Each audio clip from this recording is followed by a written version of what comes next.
Today is the 19th of June. Thank you. And this is Ginnett Perez, and this is the interview for Access. Anyway, so I have to get close enough to my questions. Okay. Anyway. Okay, what is your name? Ginnett Perez. Okay, and Ms. Perez, okay. Do you use Access services? I have used Access. Okay, and how long did you use Access? Oh, gosh, 2.5, 3 years. Okay, and then how long ago was that?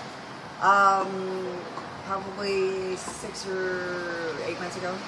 Okay, and why did you stop using Access? Well, because of the horrible booking schedules that you have to do, where you have to book sometimes 2-3 hours in advance, and the long book times afterwards, where you sometimes have to stay somewhere for 5 hours, which should only take you 20 minutes. I pushed myself so that I could get myself to drive. Okay, what does your disability happen to be? I have a spinal cord injury. Okay, and that theoretically limits you?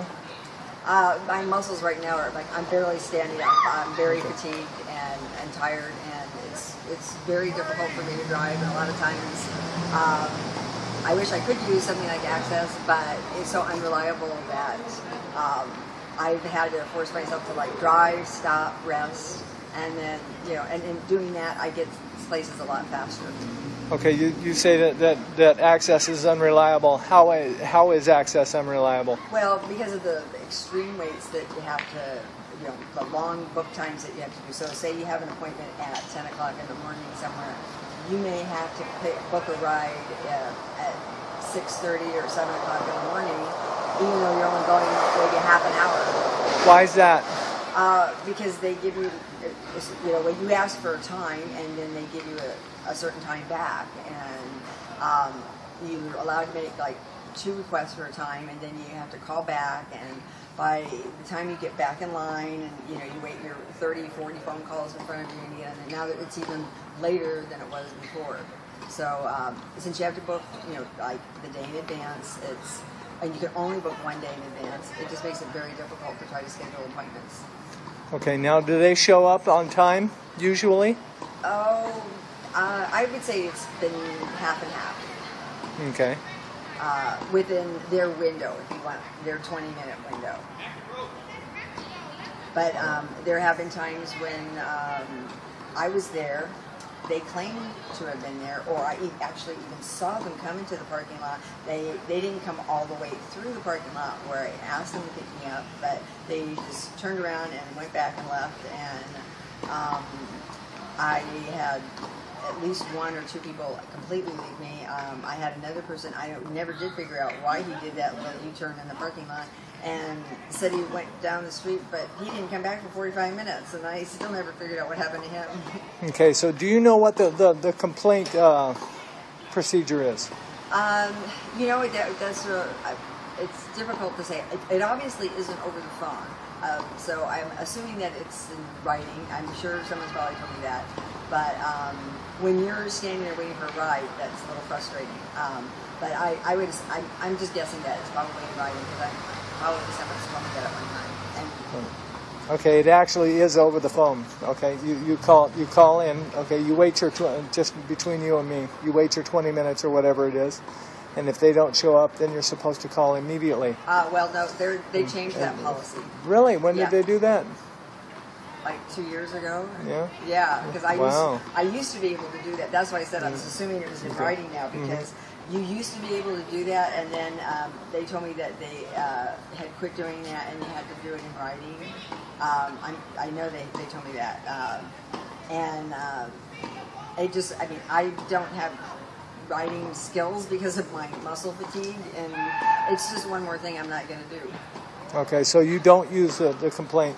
No, because I either have to pay somebody to write the complaint, and on Social Security I can't afford that, or I'm just, it's a matter of me getting to an exercise class, what do you call it, an adaptive PE class, or physical therapy, or or typing that complaint letter. So which one would you choose? I'm choosing physical therapy. Okay, so who? Well, that's neat.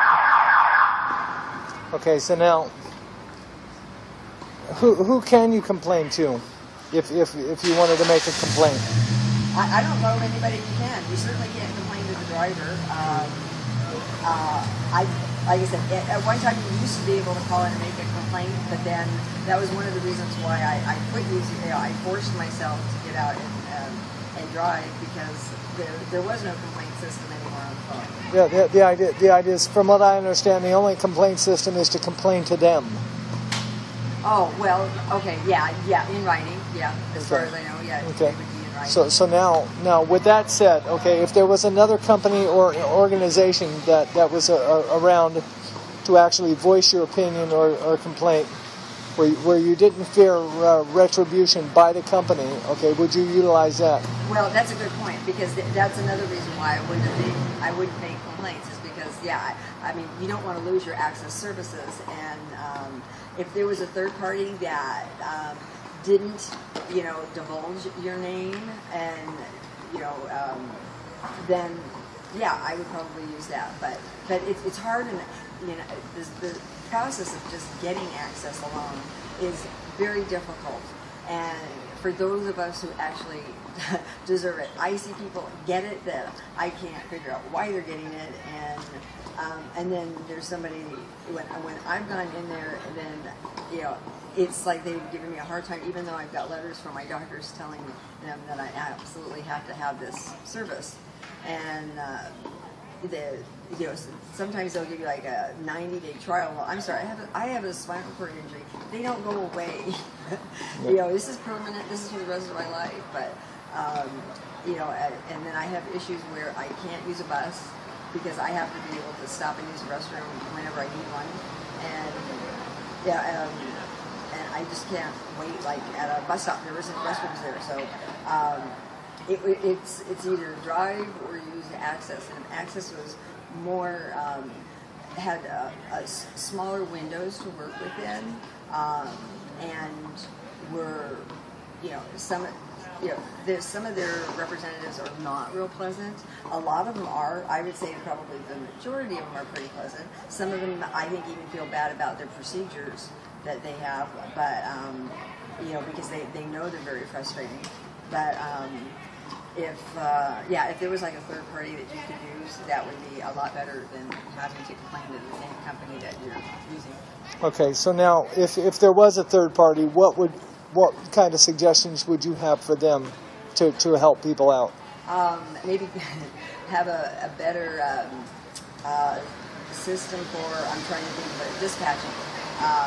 There were times when somebody would pick me up in Torrance. I was going to Los Angeles and UCLA, and they'd drive down to Long Beach to go get somebody else. And even though I booked my 3 hours early, I didn't make it to my appointment on time.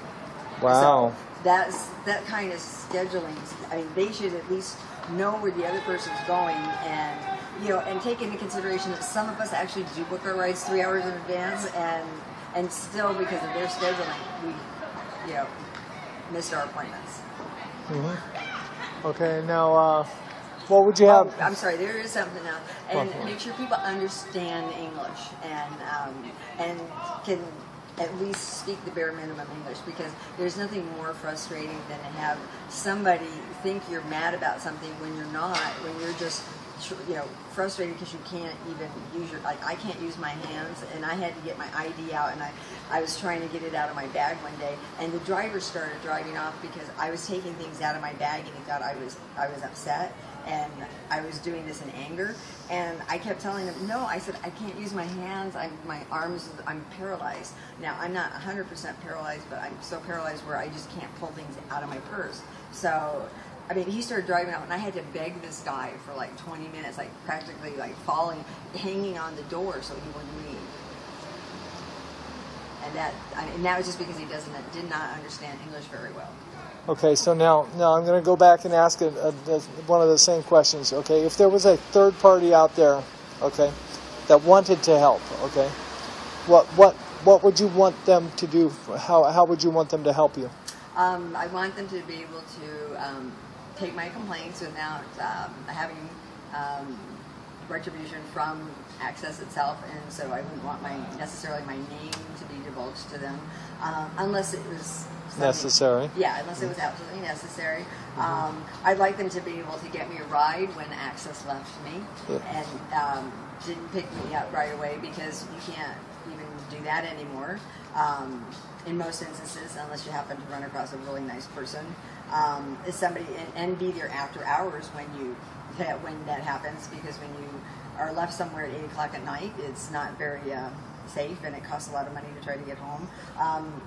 I'd like them to maybe work with the company on finding, looking at their dispatching, and maybe even just do some kind of like I don't know, surveys, like run some spreadsheets, like find out from people like me, like what time did you make, when was your appointment, what time did you book it for, when did you get there, and look at the actual hours that people are, how many hours a person is traveling in order to get to their appointment. I know that they say that you're not supposed to travel longer than you would on a bus, but I honestly don't think I would have ever gotten on a bus if I was going to LA and I'd gone to Long Beach first. So that's probably, I mean, I'd like to see a third-party company maybe work with them on the scheduling, maybe figure out a better system for them, and more advanced appointments, even 2 or 3 days, because 1 day in advance is sometimes too difficult to try to get a ride. That's all I can think of right now. Okay. So now, I'm thinking that's about it. Anyway. Oh, there is one other thing for people that have, like me. I had a test done, and it made me have to urinate all the time.